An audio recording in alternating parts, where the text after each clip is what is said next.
Hello friends, welcome back to solution by Saurabh. आज हम आपके सामने कक्षा 12 के एक महत्वपूर्ण फिजिक्स की भौतिक विज्ञान के एक बहुत ही महत्वपूर्ण यूनिट इलेक्ट्रॉनिक्स आपके सामने लेके आए हैं।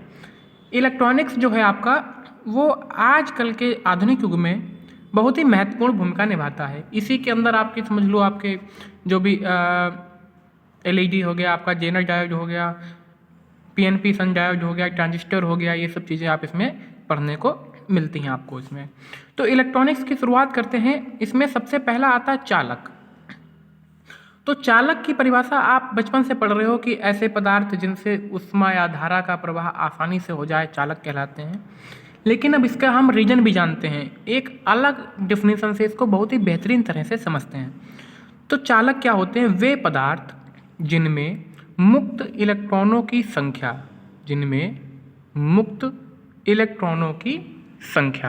बहुत अधिक होती है चालक कहलाते हैं।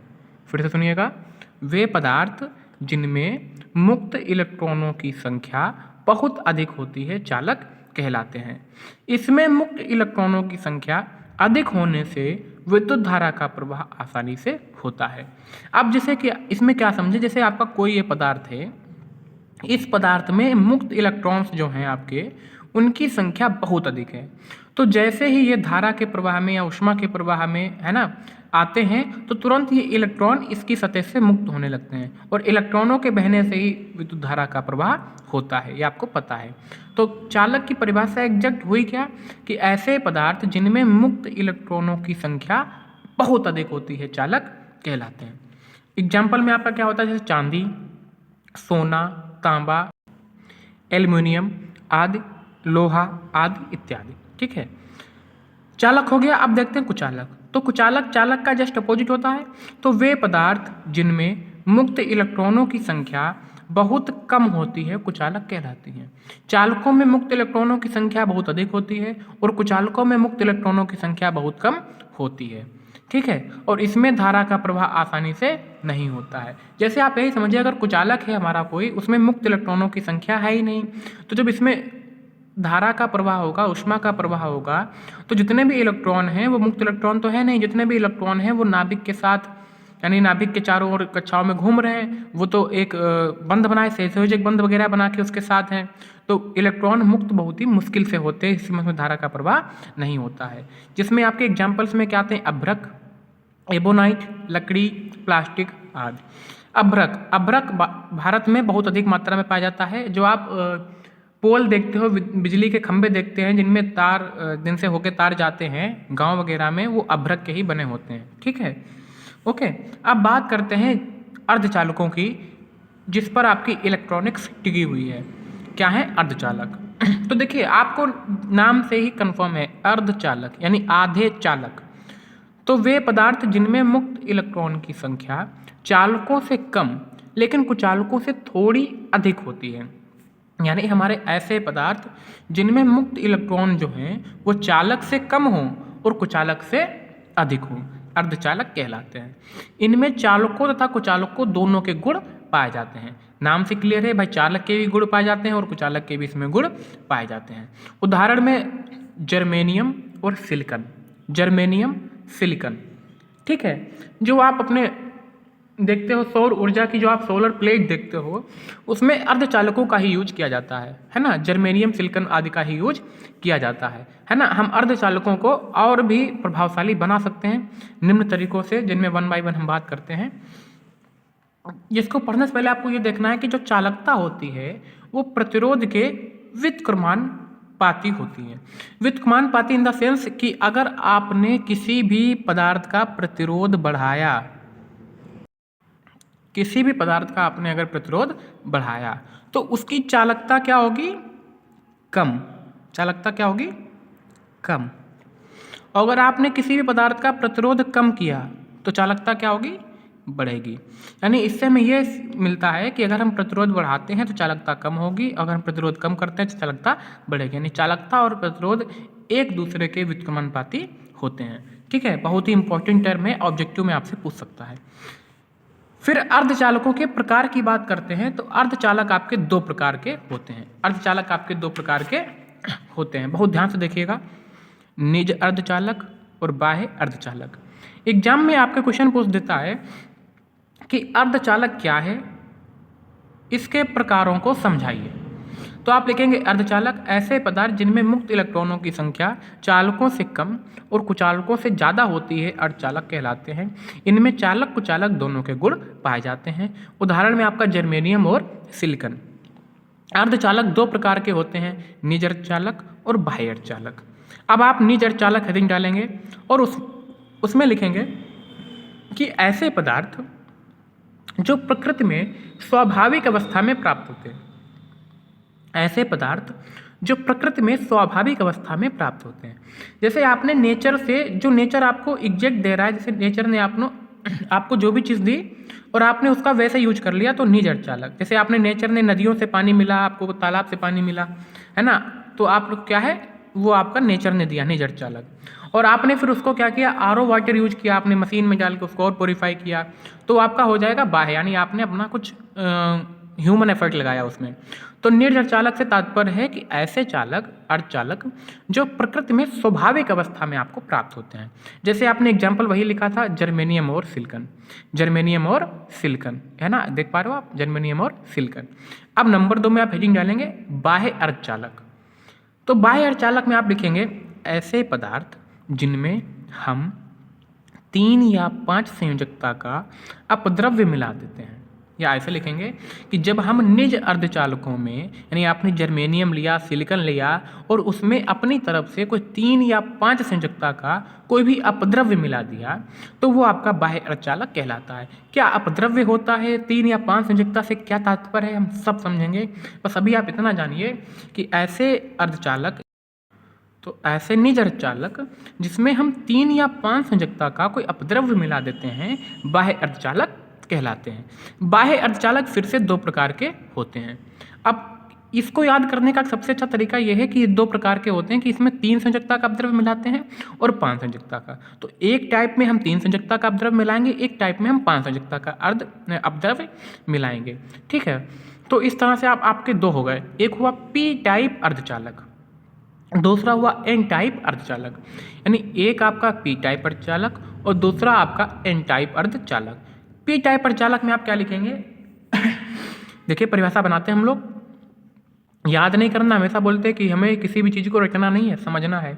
तो पी टाइप अर्धचालक में आप लिखेंगे कि जब हम किसी निज अर्धचालक में 3 संयोजकता का कोई अपद्रव्य मिला देते हैं, फिर से सुनिएगा, जब हम किसी निज अर्धचालक में 3 संयोजकता का कोई अपद्रव्य मिला देते हैं, तो प्राप्त अर्धचालक को पी टाइप अर्धचालक कहते हैं, है ना। इसके एग्जाम्पल की बात करते हैं तो पी टाइप अर्धचालक में आपका, हाँ यहाँ पर ये उल्टा लिख गया है, ये आपके एग्जाम्पल्स हैं एन टाइप के और ये आपके एग्जाम्पल्स हैं पी टाइप के।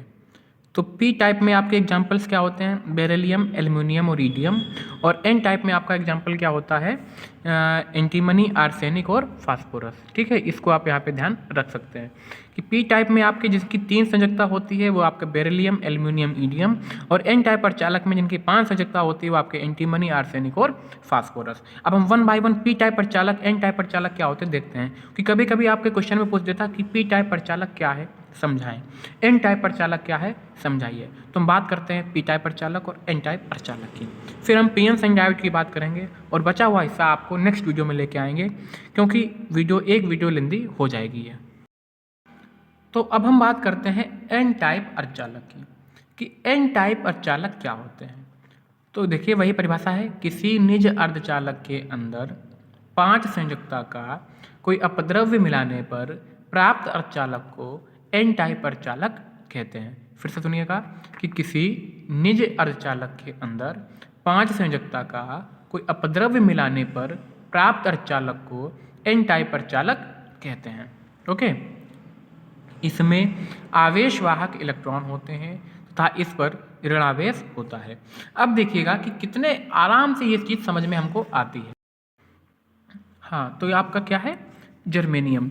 जर्मेनियम आपका अर्धचालक है और आपको एन टाइप अर्धचालक पढ़ रहे हैं, तो आपने 5 संयोजकता का, संयोजकता से तात्पर्य है कि इसके अंतिम कोश में 5 इलेक्ट्रॉन हैं, आपने 5 संयोजकता का एक फास्फोरस तत्व यौगिक मिला दिया। 1 2 3 4 5, ठीक है।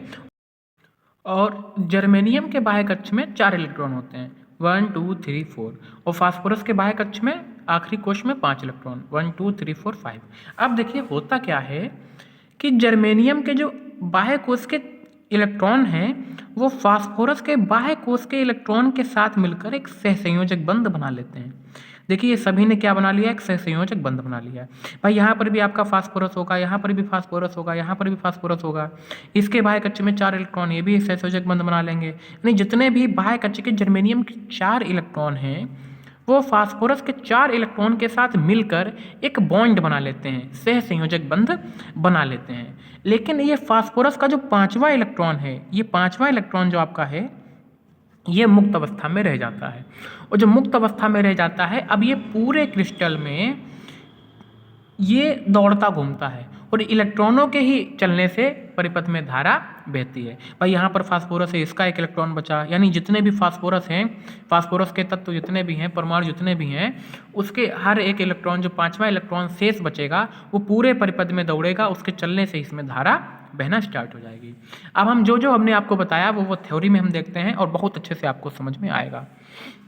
जब निज अर्धचालक के अंदर 5 संयोजकता का कोई अपद्रव्य फास्फोरस मिलाते हैं तो जर्मेनियम के 4 इलेक्ट्रॉन फास्फोरस के 4 इलेक्ट्रॉन के साथ मिलकर सहसंयोजक बंध बना लेते हैं। इतना बताया हमने कि जर्मेनियम के 4 इलेक्ट्रॉन फास्फोरस के 4 इलेक्ट्रॉन के साथ मिलकर सहसंयोजक बॉन्ड बना लेते हैं, जिससे क्रिस्टल में फास्फोरस का 5वां इलेक्ट्रॉन मुक्त रह जाता है, ठीक है। और यह क्रिस्टल में कहीं भी घूमने के लिए स्वतंत्र रहता है और आवेश वाहक का कार्य करने लगता है, जिससे एन टाइप अर्धचालक की चालकता बढ़ जाती है। यानी चालकता तब बढ़ेगी जब इसमें किसी भी पदार्थ में मुक्त इलेक्ट्रॉनों की संख्या अधिक होगी। तो इसमें क्या होगा कि मुक्त इलेक्ट्रॉनों की संख्या अधिक हो गई, है ना, पहले से कुछ थे, फिर आपने और मिलाया तो और मुक्त इलेक्ट्रॉन हो गए, तो इसकी चालकता क्या होती है, बढ़ जाती है ना। अब बात करते हैं हम पी टाइप अर्धचालक की। तो पी में कितने संयोजकता का अपद्रव्य मिलाते हैं, 3 संयोजकता का। आप ऐसे याद कर सकते हो, P is equal to 5, okay, P से 5, लेकिन 5 मिलाते हैं एन में, यानी पी में 5 होता है पर मिलाएंगे 3 का, एन में मिलाएंगे 5 का, ओके। हाँ, तो पी टाइप अर्धचालक क्या है, किसी निज अर्धचालक के अंदर 3 संयोजकता का कोई अपद्रव्य मिलाने पर जो अर्धचालक प्राप्त होता है उसको पी टाइप अर्धचालक कहते हैं। इसमें आवेश वाहक कोटर होते हैं और इन पर धनावेश होता है।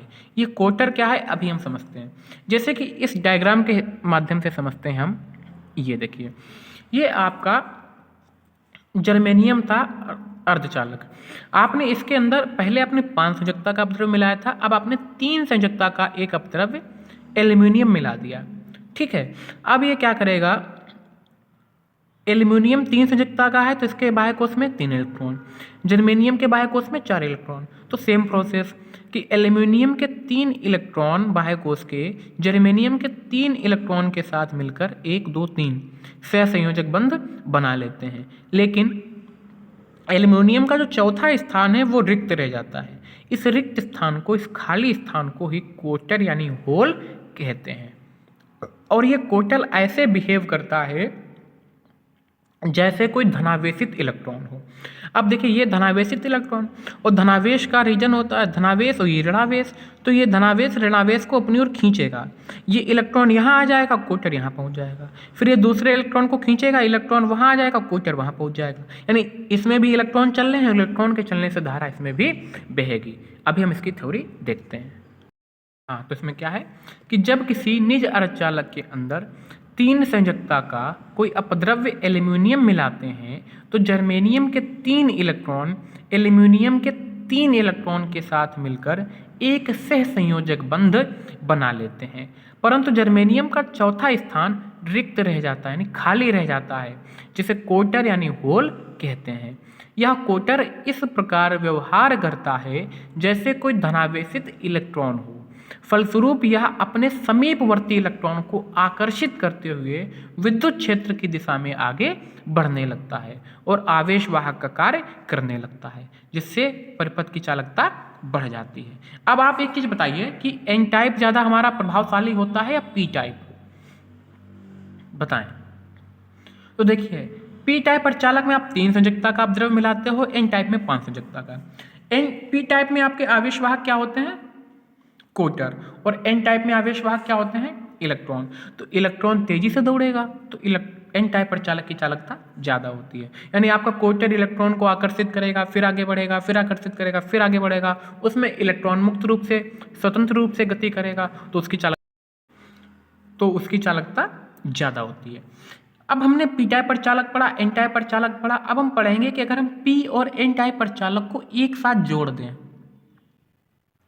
ठीक है, यानी संधि करा दें, तो हमारा एक नेक्स्ट हेडिंग बन के आती है पी एन संधि डायोड। नहीं, हमने पी टाइप प्रचालक लिया, एन टाइप प्रचालक किया, दोनों को जंक्शन करा दिया, संधि करा दी, तो क्या होता है? ये हमारे इस वीडियो का लास्ट टॉपिक है।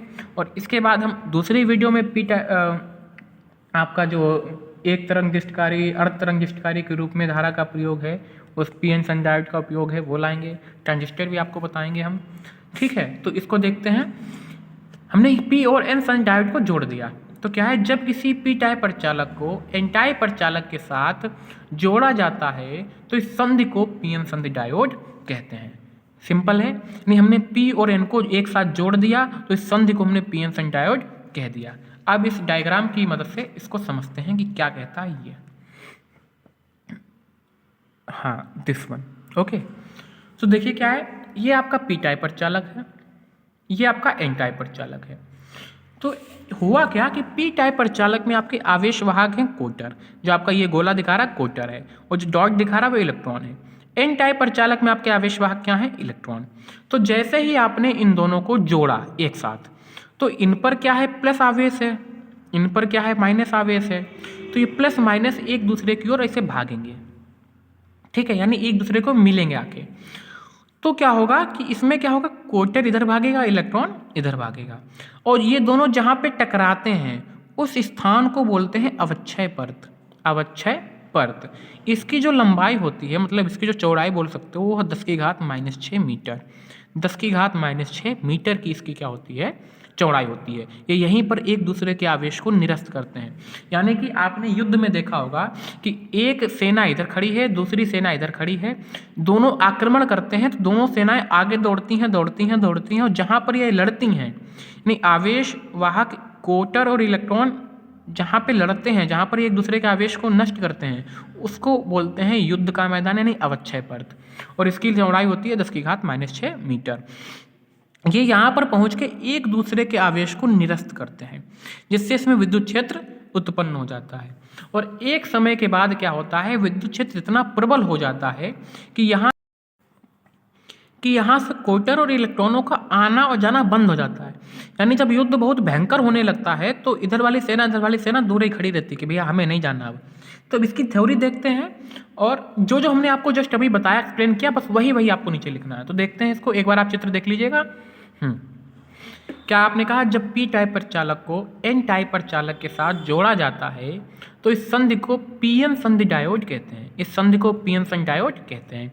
जैसे ही संधि को जोड़ा जाता है, संधि के दोनों ओर आवेश वाहकों का मिश्रण शुरू हो जाता है। हमने बताया था दोनों इधर दौड़ने लगते हैं, जिससे कोटर तथा इलेक्ट्रॉन संधि की ओर चलने लगते हैं। जहाँ पर आपने देखिए आपका पी टाइप यहाँ पे आपका एन टाइप, आपने जैसे इन दोनों को जोड़ा तो कोटर इधर भागेगा, इलेक्ट्रॉन इधर भागेगा, यानी संधि की ओर चलने लगते हैं।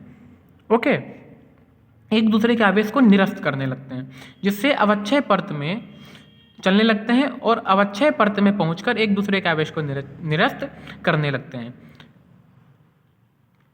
जिससे अवक्षय परत में एक आंतरिक विद्युत क्षेत्र उत्पन्न हो जाता है ना, एक अलग एनर्जी उत्पन्न होती है, क्योंकि आवेश तो नष्ट होता नहीं है, एक दूसरे के आवेश को नष्ट करके एक विद्युत क्षेत्र उत्पन्न हो जाता है। यह आंतरिक विद्युत क्षेत्र धीरे धीरे इतना प्रबल होने लगता है कि एक समय के पश्चात यह इतना प्रबल हो जाता है कि आवेश वाहकों के विसरण को रोक देता है। यानी ऐसे आप समझिए, बिल्कुल इजी लैंग्वेज में समझिए कि आपने क्या किया, एक गिलास ली और इस गिलास में आपने चीनी को मिलाना शुरू किया, तो इसमें शुरुआत में चीनी घुलना शुरू हो जाएगी, फिर आपने मिलाना शुरू किया, फिर मिलाते रहे, फिर मिलाते रहे, फिर मिलाते रहे, फिर मिलाते रहे, एक समय के पश्चात इसमें चीनी का मिलना बंद हो जाएगा। ठीक है, तो वही बात है, ये एक दूसरे के आवेश को निरस्त करते रहे, और एक समय के बाद इतना आवेश उत्पन्न हो गया कि आंतरिक विद्युत क्षेत्र इतना उत्पन्न हो गया कि एक दूसरे की ओर आना जाना बंद कर दिए। ठीक है, अब ये फिर से आगे जाते हैं। जब हम इसमें अलग से, अब आप समझिए, जब हम इसको गर्म करने लगते हैं, नीचे से गर्म कर दे तो इसमें चीनी घुलना स्टार्ट हो जाती है। तो इसी प्रकार से जब इसमें अलग से करंट प्रवाहित करते हैं तो फिर से चलना स्टार्ट कर देते हैं। इसको हम आगे समझेंगे जब हम अग्र अभिनत धारा उत्क्रम अभिनत अवस्था पढ़ेंगे, तब ये किस प्रकार से काम करता है। आज की वीडियो में केवल इतना ही। मिलते हैं नेक्स्ट वीडियो में। और आपको जिस भी टॉपिक से आपको चीज़ें समझ में ना आती हों, जो भी टॉपिक आपको टफ लगता हो, कमेंट सेक्शन में कमेंट कर दीजिए, हम वो टॉपिक आपके लिए लेके आएंगे। और बने रहिए सॉल्यूशन बाय सौरभ के साथ। Thank you very much.